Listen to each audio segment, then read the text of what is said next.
ਵਾਹਿਗੁਰੂ।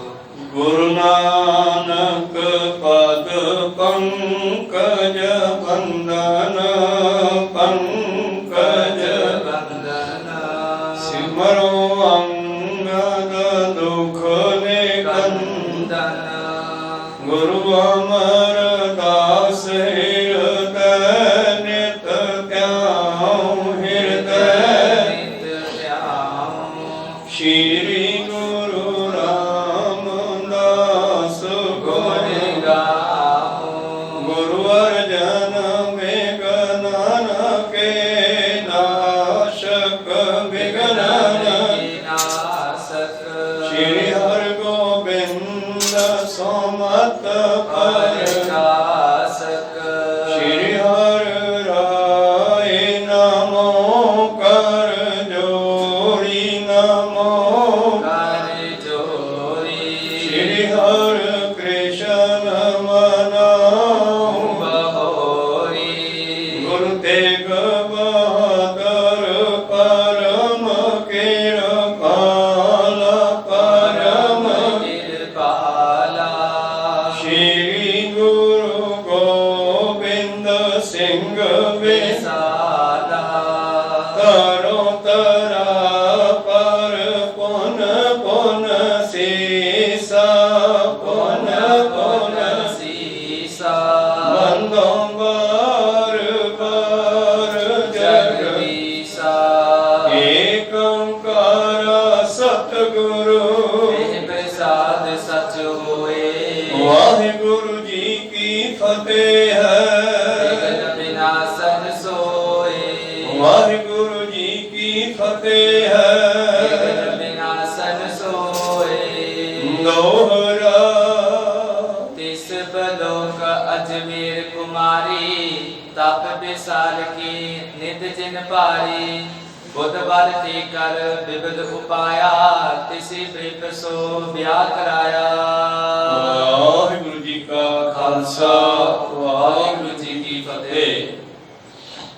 ਆਓ ਗੁਰੂ ਪਿਆਰੇ ਗੁਰੂ ਸਵਾਰੇ ਸਤਸੰਗੀ ਜਨੋ, ਰੋਜ਼ਾਨਾ ਦੀ ਤਰ੍ਹਾਂ ਪਾਤਸ਼ਾਹ ਜੀ ਕੀ ਅਪਾਰ ਕਿਰਪਾ ਬਖਸ਼ਿਸ਼ ਦਾ ਸਦਕਾ ਪਿਛਲੇ ਪਹਿਰਾਂ ਦੇ ਦੀਵਾਨ ਸਜਾਉਂਦੇ ਹੋਏ ਆਪ ਜੀ ਗੁਰੂ ਚਰਨਾਂ ਵਿਖੇ ਹਾਜ਼ਰੀਆਂ ਲਵਾ ਰਹੇ ਹੋ। ਧੰਨ ਧੰਨ ਸ੍ਰੀ ਗੁਰੂ ਗੋਬਿੰਦ ਸਿੰਘ ਮਹਾਰਾਜ ਜੀ ਦੇ ਬਚਨ ਆਪਾਂ ਸਰਵਣ ਕਰ ਰਹੇ ਸੀ। ਜਿਵੇਂ ਸਿੱਖ ਪੰਥ ਵਿੱਚ ਸਤਿਗੁਰੂ ਪਾਤਸ਼ਾਹ ਜੀ ਨੇ ਤੰਬਾਕੂ ਨੂੰ ਵਜਰ ਕ੍ਰਹਿਤ ਕਿਹਾ ਹੈ, ਇਸ ਕਰਕੇ ਇਸ ਵਜਰ ਕ੍ਰਹਿਤ ਤੋਂ ਬਚਣ ਵਾਸਤੇ ਸਿੱਖਾਂ ਨੂੰ ਹੁਕਮ ਦਿੱਤਾ ਹੈ ਕਿ ਇਸ ਨੂੰ ਹੱਥ ਵੀ ਨਹੀਂ ਲਾਉਣਾ।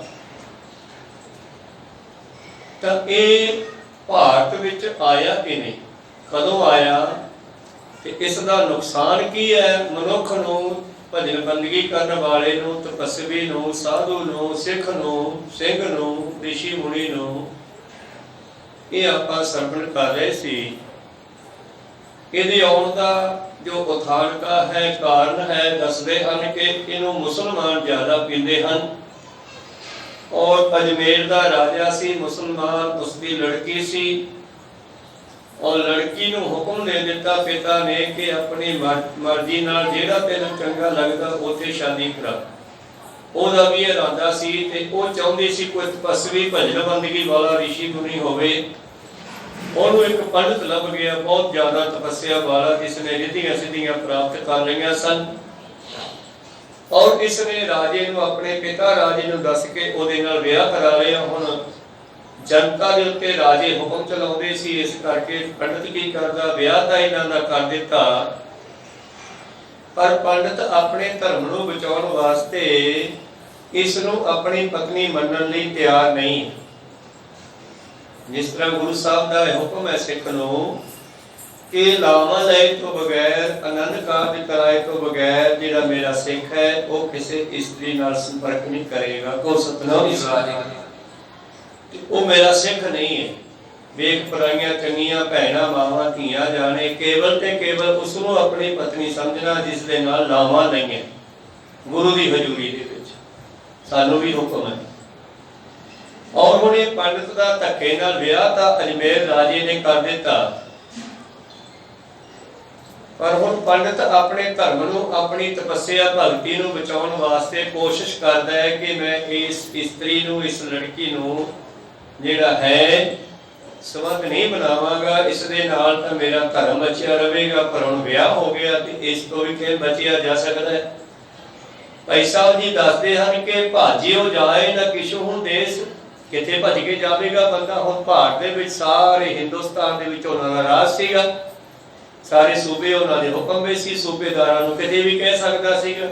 ਅੱਜ ਕੱਲ ਫੋਟੋ ਵਾਇਰਲ ਕਰਦੇ ਵੀ ਆ ਬੰਦਾ ਭੱਜਿਆ ਹੋਇਆ, ਜਿੱਥੇ ਟੱਕਰ ਜੇ ਫੜ ਲਓ ਫਿਰ ਕਿੱਥੇ ਲੁਕੇ ਬੰਦਾ।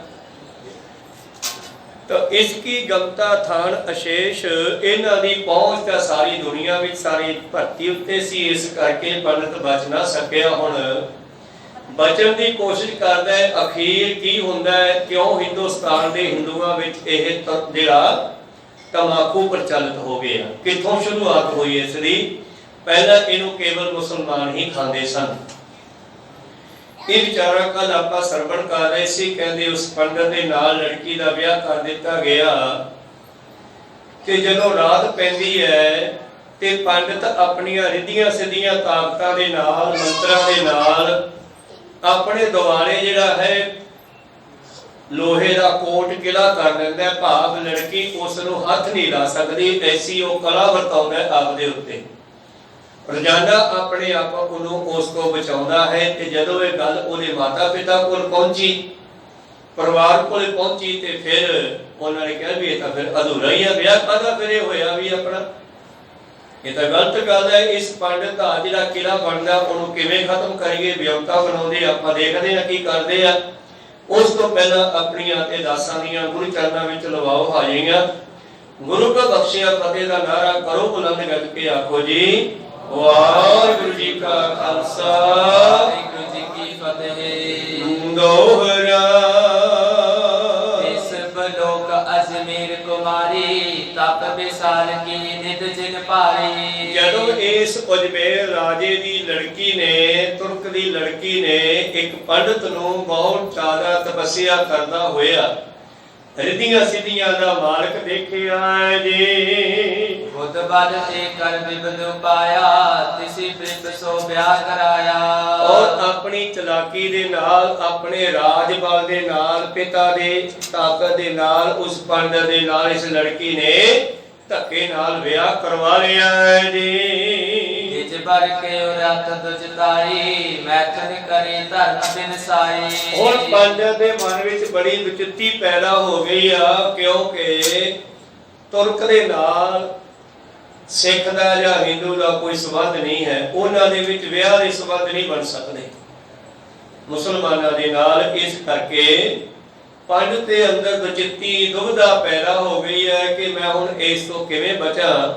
ਮੈਂ ਇਹਦੇ ਨਾਲ ਸੰਬੰਧ ਤਾਂ ਨਹੀਂ ਕਰਨਾ, ਭਾਵੇਂ ਇਹਦੇ ਪਿਤਾ ਨੇ ਮੇਰਾ ਧੱਕੇ ਨਾਲ ਵਿਆਹ ਇਸ ਦੇ ਨਾਲ ਕਰ ਦਿੱਤਾ ਹੈ ਜੀ। ਭਾਜੋ ਜਾਏ ਨਾ ਕਿਸੂ ਦੇਸ਼, ਇਹਨੂੰ ਗਮਤਾ ਥਾਨ ਅਸ਼ੇਸ਼।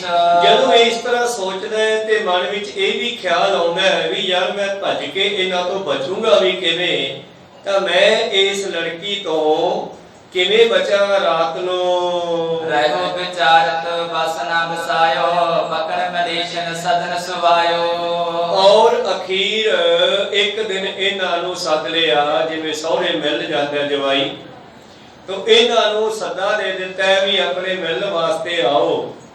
ਤੇ ਇਹ ਲੜਕੀ ਤੇ ਉਹ ਪੰਡਤ ਦੋਨੇ ਇਹਨਾਂ ਦੇ ਘਰ ਚਲੇ ਗਏ ਜੀ। ਵਾਰ ਕੀ ਵਾਰ ਅਸੰਜਤ ਕਰੇ, ਹਿਸਾਬ ਕੀ ਬਾਸੂ ਕਰ ਫਿਰੇ। ਹੁਣ ਗੁਰੂ ਪਿਆਰਿਓ, ਰੀਤ ਮੁਤਾਬਕ ਤਾਂ ਦੋਨੇ ਪਤੀ ਪਤਨੀ ਹੈ, ਇਸ ਕਰਕੇ ਇਹ ਜਦ ਰਾਤ ਪਈ ਤੇ ਇਹਨਾਂ ਨੂੰ ਇੱਕ ਬੈਡਰੂਮ ਵਿੱਚ ਕਮਰਾ ਦਿੱਤਾ ਗਿਆ।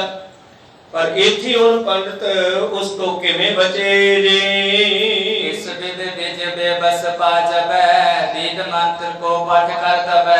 ਉਹ ਕਹਿੰਦੇ ਆ ਨਾ, ਜਿਸ ਅੱਗੇ ਜੋੜ ਨਾ ਚੱਲੇ ਖਲਕ ਕੀਚੈ ਅਰਦਾਸ ਗੁਰਮਤਿ ਅਨੁਸਾਰ। ਤੇ ਪੰਡਤ ਦਾ ਵੀ ਕਹਿੰਦਾ ਹੁਣ ਕੋਈ ਜੋੜ ਨਹੀਂ ਚੱਲਦਾ, ਤਾਕਤ ਨਹੀਂ ਚੱਲਦੀ, ਇਹਨੇ ਆਪਣੇ ਜਪੇ ਹੋਏ ਮੰਤਰਾਂ ਦਾ ਸਹਾਰਾ ਲਿਆ ਹੈ ਔਰ ਵੇਦਾਂ ਦੇ ਮੰਤਰ ਪੜ੍ਹਨੇ ਸ਼ੁਰੂ ਕੀਤੇ ਜੀ। ਕੋਟ ਲੋਹ ਕੋ 14 ਰਚਿਓ, ਤਿਸ ਅੰਤਰ ਥੇ ਹੈਵ ਕਰ ਬਚਿਓ। ਔਰ ਉਸ ਕਮਰੇ ਦੇ ਵਿੱਚ ਹੀ ਇਸ ਨੇ ਆਪਣੇ ਦੁਆਰੇ ਮਾਨੋ ਲੋਹੇ ਦਾ ਕਿਲਾ ਕਰ ਲਿਆ ਹੈ। ਉਹ ਲੜਕੀ ਬਾਹਰ ਰਹਿ ਗਈ ਹੈ, ਇਹ ਉਹਦੇ ਵਿੱਚ ਆਪਣੇ ਆਪ ਨੂੰ ਕਵਰ ਕਰਕੇ ਇਸ ਤੋਂ ਬਚ ਗਿਆ ਜੀ। ਅਬਜ ਮੇਰ ਸੁਤਾ ਬਲੋਕਾ ਦੋ ਦੁਰਗਤੀ 24 ਰੋਕਾ। ਤੇ ਜਦੋਂ ਇਸ ਲੜਕੀ ਨੇ ਉਸਦੇ ਨੇੜੇ ਜਾਣ ਦੀ ਸਲਾਹ ਕੀਤੀ ਤੇ ਚਾਰ ਛਪੇਰੇ ਘੁੰਮਦੀ ਆ, ਉਹਦੇ ਨੇੜੇ ਨਹੀਂ ਜਾ ਸਕਦੀ। ਕੀ ਵੇਖਦੀ ਹੈ ਕਿ ਉਹਦੇ ਦੁਆਲੇ ਤਾਂ ਕੰਧ ਹੋ ਰਹੀ ਹੈ। ਕੋਚਨਾ ਜਤਨ ਚਲਿਓ ਵਿਚਰਾਤੀ ਕੋਲ ਕੇ ਵਾਰ ਦੇ ਬਿਕ ਬਰਾਤੀ। ਔਰ ਸਾਰੀ ਰਾਤ ਇਸ ਦੀ ਕੋਈ ਇੱਛਾ ਪੂਰੀ ਨਾ ਹੋਈ, ਇਹਦਾ ਜੋਰ ਨਹੀਂ ਚੱਲਿਆ। ਜਦੋਂ ਦਿਨ ਚੜਿਆ ਹੈ ਜੀ, ਔਰ ਜਾਮਣੀ ਪ੍ਰਾਪਤ ਜਬੈ ਘਰ ਮੇ ਰੋਕ ਦਿਓ ਨਿਜ ਦਬੈ। ਤੜਕੇ ਦੇਖਦੀ ਹੈ ਉੱਥੇ ਕੋਈ ਕਿਲਾ ਨਹੀਂ, ਕੋਈ ਕੋਟ ਨਹੀਂ। ਦਿਨ ਚੜਿਆ ਜਦ ਅੱਜ ਦਾ ਦਿਨ ਇਹਨਾਂ ਨੂੰ ਫੇਰ ਰੱਖ ਲਿਆ ਹੈ। ਤੇਰੇ ਅੰਤਰ ਸੁਪਤਨ ਕੀ ਕਾਲ ਪਠੇ ਅੰਤਰ ਅਵਕੋਟ ਵਿਸਾਲ। ਉਸੇ ਕਮਰੇ ਵਿੱਚ ਫਿਰ ਇਹਨਾਂ ਨੂੰ ਬੰਦ ਕਰ ਦਿੱਤਾ ਹੈ, ਗੇਟ ਬੰਦ ਲਾ ਦਿੱਤਾ ਹੈ ਅੰਦਰੋਂ। ਔਰ ਪੰਡਤ ਨੇ ਫਿਰ ਆਪਣੇ ਆਪ ਨੂੰ ਕਹਿੰਦੇ ਉਹਨਾਂ ਵੇਦ ਮੰਤਰਾਂ ਨੂੰ ਪੜ੍ਹ ਕੇ ਆਪਣੇ ਧਰਮ ਨੂੰ ਬਚਾਉਣ ਦੀ ਕੋਸ਼ਿਸ਼ ਕੀਤੀ ਹੈ। ਦਿਨ ਚਿੰਤਾ ਸੁਖ ਤੇ ਸੁਖ ਪਾਵੈ ਭਈ ਭੋਰ ਬਾਹਰ ਨਿਕਸਾਵੈ। ਔਰ ਇਸ ਤਰ੍ਹਾਂ ਚਿੰਤਾ ਰਹਿਤ ਹੋ ਕੇ ਉਸ ਕਿਲੇ ਦੇ ਅੰਦਰ, ਕੋਟ ਦੇ ਅੰਦਰ ਆਪਣੇ ਆਪ ਨੂੰ ਬਚਾ ਕੇ ਸੌ ਜਾਂਦਾ ਹੈ। ਔਰ ਲੜਕੀ ਬਾਹਰ ਰਹਿ ਜਾਂਦੀ ਹੈ। ਸਤਿਗੁਰਾਂ ਨੇ ਵੀ ਕਿਰਪਾ ਕੀਤੀ ਸਿੱਖ ਦੇ ਵਾਸਤੇ। ਇਹਨਾਂ ਵਿਸ਼ੇ ਵਿਕਾਰਾਂ ਤੋਂ ਬਚਣ ਦੇ ਲਈ ਗੁਰੂ ਪਿਆਰਿਓ, ਸਤਿਗੁਰੂ ਪਾਤਸ਼ਾਹ ਜੀ ਨੇ ਸੋਹਿਲਾ ਸਾਹਿਬ ਜੀ ਦਾ ਜਾਪ ਸਿੱਖ ਨੂੰ ਦੇਣਾ ਕੀਤਾ ਹੈ। ਤੋ ਗੁਰੂ ਕਿਰਪਾ ਕਰਨ, ਸਤਿਗੁਰੂ ਪਾਤਸ਼ਾਹ ਜੀ ਬਖਸ਼ਿਸ਼ ਕਰਦੇ ਹਨ। ਇਹ ਪੰਡਤ ਜਿਹੜਾ ਹੈ ਰਾਤ ਨੂੰ ਇਸ ਤਰ੍ਹਾਂ ਬਚ ਜਾਂਦਾ ਹੈ ਤੇ ਤੜਕੇ ਉੱਠ ਕੇ ਸਾਰੇ ਦੇਖਦੇ ਹਨ ਤੇ ਉੱਥੇ ਕੋਈ ਕਿਲਾ ਕੋਟ ਨਹੀਂ ਹੁੰਦਾ ਜੀ।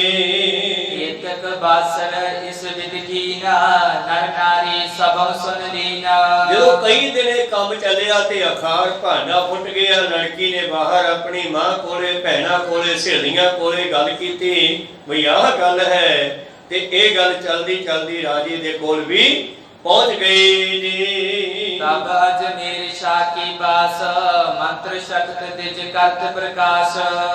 ਤਾਂ ਅਜਮੇਰ ਬਾਦਸ਼ਾਹ ਦੇ ਕੋਲ ਲੋਕਾਂ ਨੇ ਬ੍ਰਾਹਮਣ ਦੀ ਮੰਤਰਾਂ ਦੀ ਸ਼ਕਤੀ ਦਾ ਜ਼ਿਕਰ ਕੀਤਾ।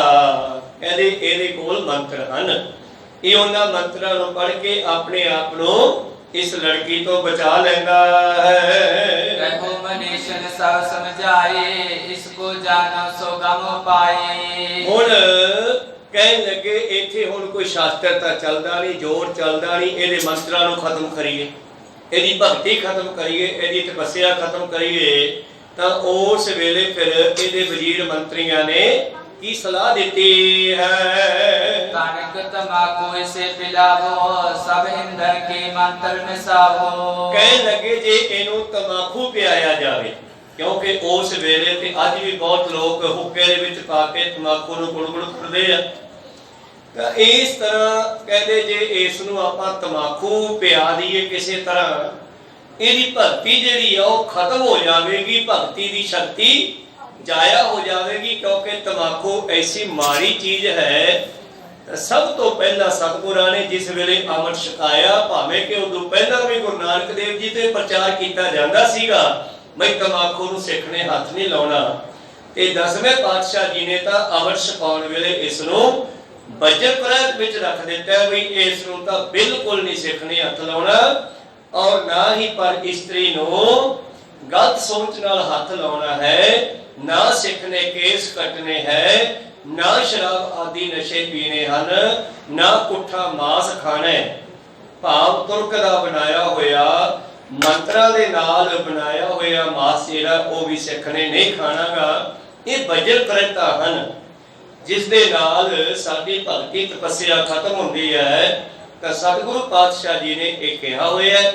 ਹੁਣ ਇਹਨਾਂ ਤੁਰਕਾਂ ਨੇ ਸਲਾਹ ਕੀਤੀ। ਇਹ ਕਹਾਣੀ ਉਦੋਂ ਪਹਿਲਾਂ ਦੀ ਹੈ। ਇਹ ਕਹਾਣੀ ਤੁਹਾਨੂੰ ਦਸਵੇਂ ਪਾਤਸ਼ਾਹ ਜੀ ਵੱਲੋਂ ਤਾਂ ਸੁਣਾਈ ਜਾ ਰਹੀ ਹੈ ਕਿ ਸਾਨੂੰ ਵੀ ਅਕਲ ਆਵੇ ਵੀ ਇਸ ਤਮਾਕੂ ਕਿੰਨੀ ਮਾੜੀ ਚੀਜ਼ ਹੈ।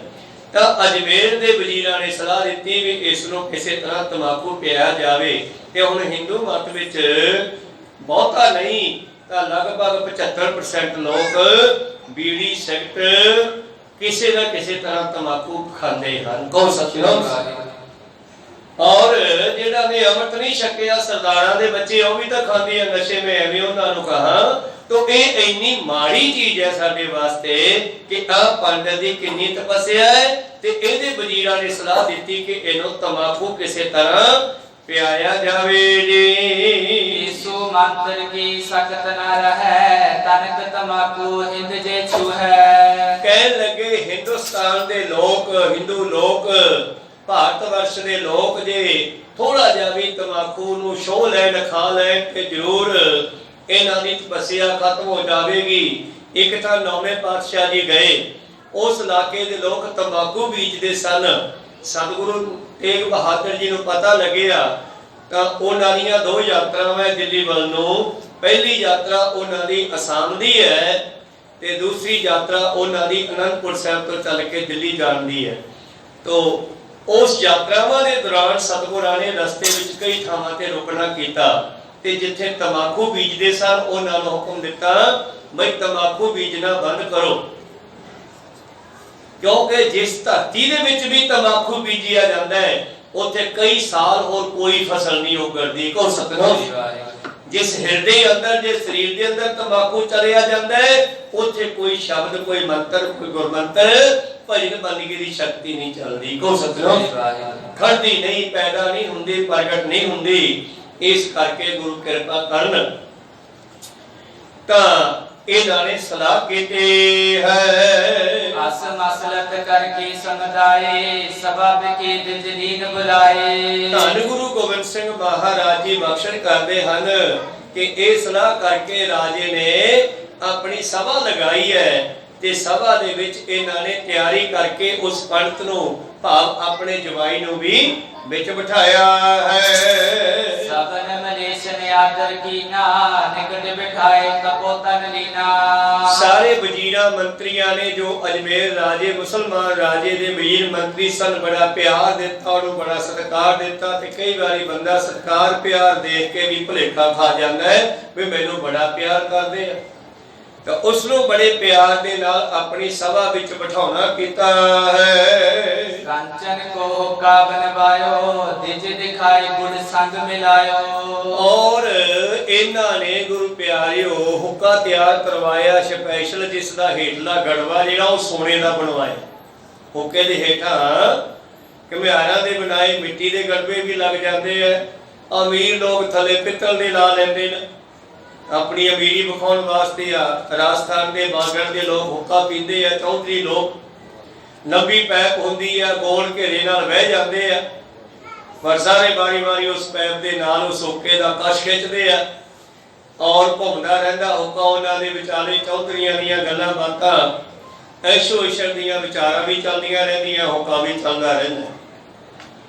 ਇਹਨਾਂ ਨੇ ਉਹ ਸੋਨੇ ਦੇ ਹੁੱਕੇ ਨੂੰ ਤਿਆਰ ਕਰਾ ਕੇ ਪੈਪ ਦੇ ਉੱਪਰ ਜਿੱਥੇ ਅੱਗ ਰੱਖੀ ਹੁੰਦੀ ਹੈ ਉੱਥੇ ਤਾਂ ਤੰਬਾਕੂ ਉਸ ਗੜਵੇ ਦੇ ਵਿੱਚ ਇਹਨਾਂ ਨੇ ਗੁੜ ਪਾ ਦਿੱਤਾ ਹੈ। ਅਪਰ ਬਿਪਰ ਕੇ ਹੱਥ ਗਹਾਏ ਜਿਸਕੇ ਆਗੇ ਧਰਿਓ ਬਣਾਏ। ਔਰ ਫਿਰ ਇਹਨਾਂ ਦੇ ਸਾਹਮਣੇ ਕਹਿੰਦੇ ਉਹਨਾਂ ਨੇ ਗੜਵੇ ਵਿੱਚ ਗੁੜ ਪਾ ਦਿੱਤਾ, ਉੱਤੇ ਤੰਬਾਕੂ ਰੱਖਿਆ ਹੋਇਆ ਅੱਗ ਦੇ ਤੇ ਸਭ ਨੇ ਉਸ ਨੂੰ ਪੀਣਾ ਸ਼ੁਰੂ ਕੀਤਾ ਹੈ ਤੇ ਘੁੰਮਦਾ ਘੁੰਮਦਾ ਹੁੱਕਾ ਜਿਹੜਾ ਹੈ ਉਹ ਪੰਡਤ ਦੇ ਕੋਲ ਵੀ ਪਹੁੰਚ ਗਿਆ ਹੈ ਜੀ।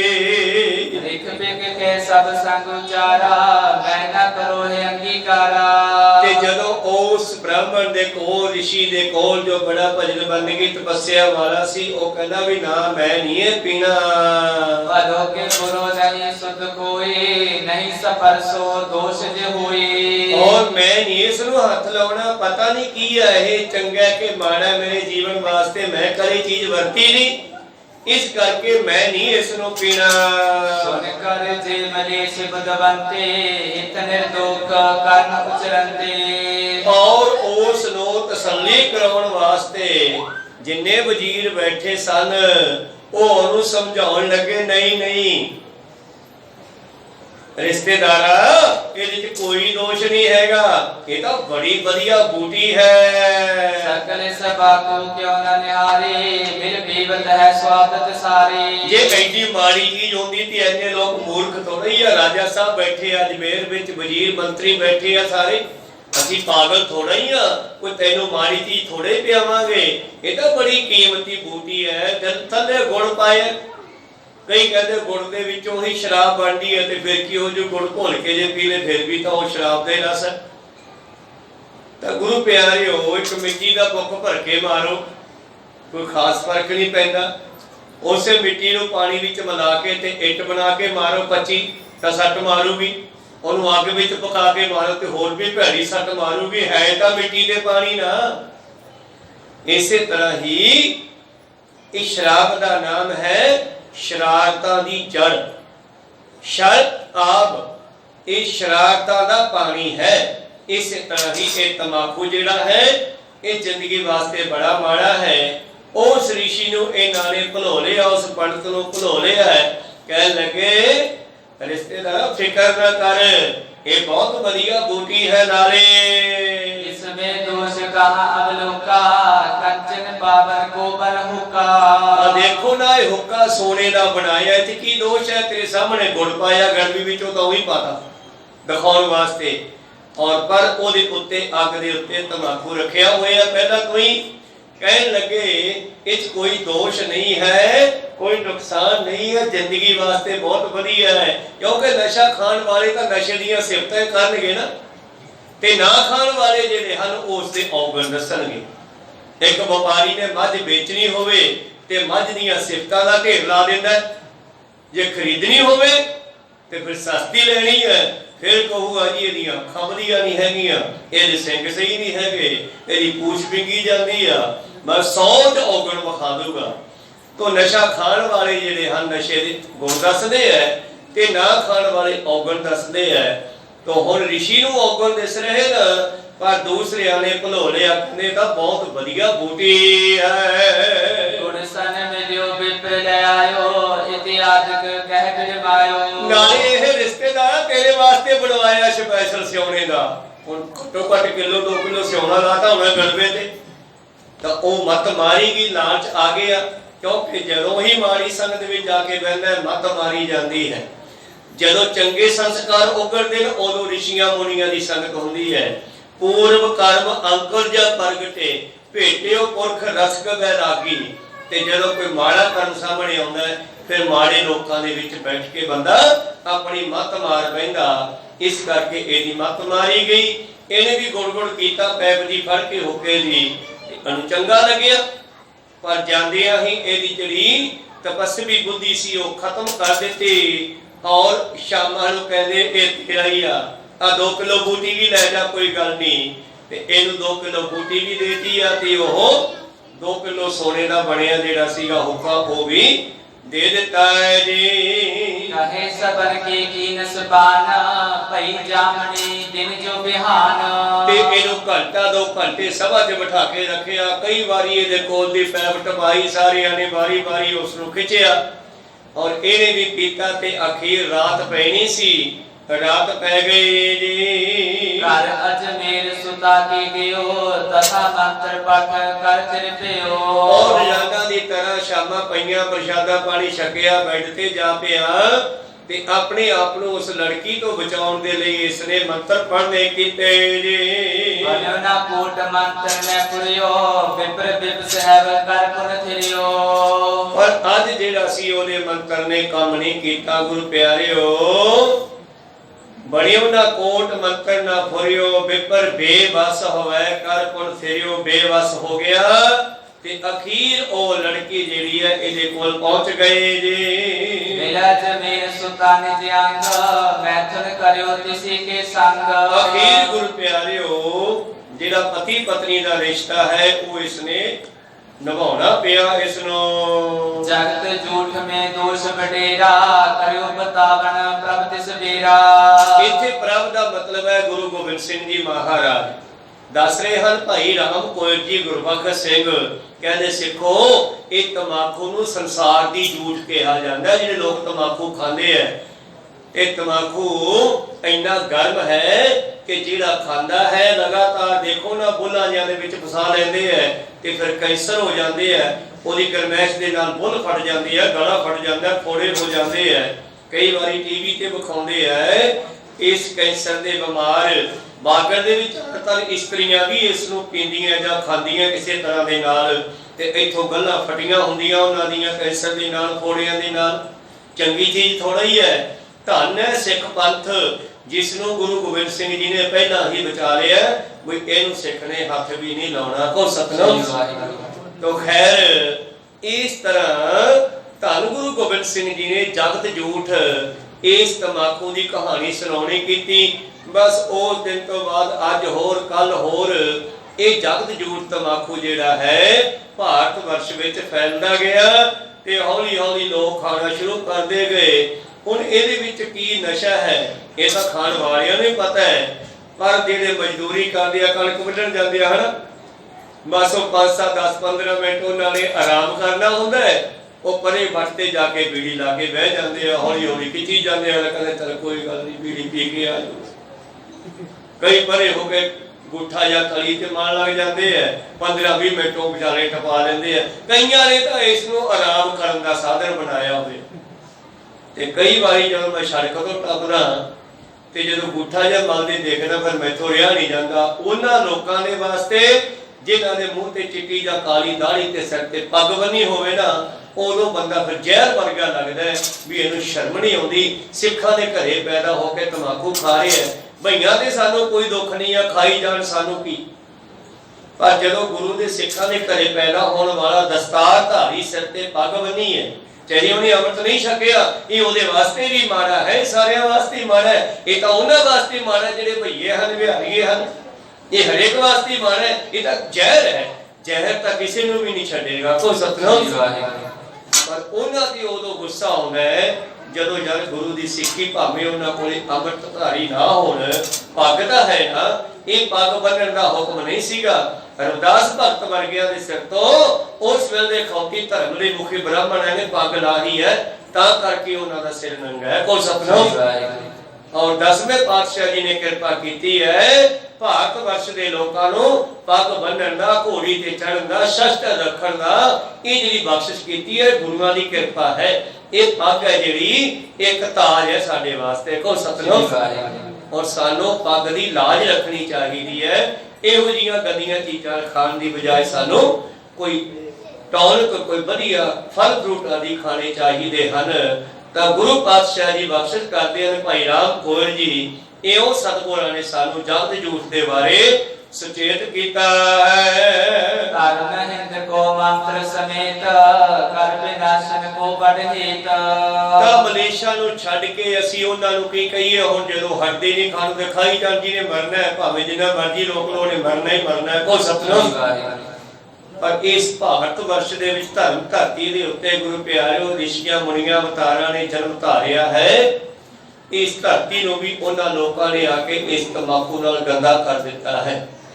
ਤੋ ਮੇਰੇ ਪ੍ਰੀਤਮ ਜੀ ਕਹਿੰਦੇ ਹਿੰਦੁਸਤਾਨ ਦੇ ਵਿੱਚੋਂ ਇਸ ਧਰਮ ਨੂੰ, ਮੰਤਰਾਂ ਨੂੰ, ਇਸ ਜੜੀ ਨੇ, ਇਸ ਬੂਟੀ ਨੇ, ਭਾਵ ਤਮਾਕੂ ਨੇ ਵਿਨਾਸ਼ ਕਰ ਦਿੱਤਾ ਹੈ, ਉਡਾ ਦਿੱਤਾ ਹੈ, ਖਤਮ ਕਰ ਦਿੱਤਾ ਹੈ ਜੀ। ਚੌਬਦਾਰ ਕਲਯੁਗ ਕੋ ਜਗ ਮੈਂ ਸੋਚ ਆਦ ਗਨ ਨਾਸ਼ਕ ਕਲ ਮੈਂ। ਔਰ ਮਾਨਵ ਕਲਯੁਗ ਦਾ ਪਹਿਰੇਦਾਰ ਹੈ। ਜਿੱਥੇ ਇਹ ਵਰਤ ਗਿਆ ਉੱਥੇ ਕਲਯੁਗ ਵਰਤ ਗਿਆ। ਕੋ ਸਤਨਾਮ। ਕਿਉਂ ਭਗਤੀ ਖਤਮ ਹੋ ਗਈ। ਇਹ ਮਾਨੋ ਕਲਯੁਗ ਦਾ ਭਿਆਨਕ ਚੌਬਦਾਰ ਹੈ, ਪਹਿਰੇਦਾਰ ਹੈ, ਸੋਚ ਆਦ ਸਾਰੇ ਗੁਣਾਂ ਨੂੰ ਨਾਸ਼ ਕਰਨ ਵਾਲਾ। ਫਿਰ ਬੰਦੇ ਦੇ ਅੰਦਰੋਂ ਸੁੱਚਤਾ ਵੀ ਖਤਮ ਹੋ ਜਾਂਦੀ ਹੈ।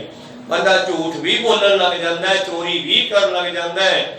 ਭਾਵ ਇਹ ਸ਼ਰਾਬ ਪੀਣੀ, ਨਸ਼ੇ ਖਾਣੇ, ਜੇ ਇੱਕ ਪਾਪ ਕਰ ਲਿਆ ਫਿਰ ਬਾਕੀ ਸਾਰੇ ਹੋ ਜਾਂਦੇ ਹੈ। ਇਸ ਕਰਕੇ ਤਾਂ ਪਾਤਸ਼ਾਹ ਕਹਿੰਦੇ ਸਿੱਖ ਨੂੰ ਤਾਂ ਤਾਸ਼ ਵਾਲੇ ਫੱਟੇ ਤੇ ਵੀ ਨਹੀਂ ਜਾ ਕੇ ਬੈਠਣਾ ਚਾਹੀਦਾ। ਕੋ ਸਤਨਾਮ।